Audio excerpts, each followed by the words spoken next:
যখন ফেরেশতাগণ বলিয়াছিল, হে মরিয়ম, আল্লাহ তোমাকে মনোনীত ও পবিত্র করিয়াছেন এবং বিশ্বের নারীগণের মধ্যে তোমাকে মনোনীত করিয়াছেন। বাক্যগুলোর গঠন একটু আলাদা, শব্দগুলো নতুন, এগুলো শিখতে পারবেন, সওয়াবও পাবেন, আর তারপর খ্রিস্টানদের সাথে ভালো করে মিশতে পারবেন।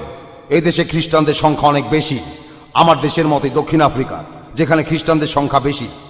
আমরা যেদিকেই তাকাই না কেন শুধু খ্রিস্টানই দেখি। আমাদের সহকর্মী, আমাদের বস, আমাদের কর্মচারী, প্রতিবেশী, যেদিকেই তাকাই সবাই খ্রিস্টান। এবার তাদের সাথে কথা বলেন, খ্রিস্টানদের সাথে। আমি মুসলমান বোনদের বলছি, আপনার আশেপাশে খ্রিস্টানদের সাথে কথা বলেন, ভালো ব্যবহার করেন। প্রতি সকালে গুড মর্নিং বলেন, গুড আফটারনুন, গুড ইভিনিং। আর তারপর তাদেরকে একদিন চায়ের দাওয়াত দেন, যে আসো আসো আসো মেরি, এলিজাবেথ, আমাদের সাথে চা খাও, বাচ্চাদের নিয়ে আসো।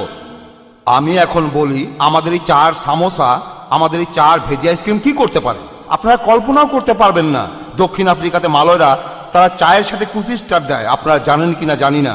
আপনাদের হয়তো অন্য কোনো বিশেষত্ব আছে।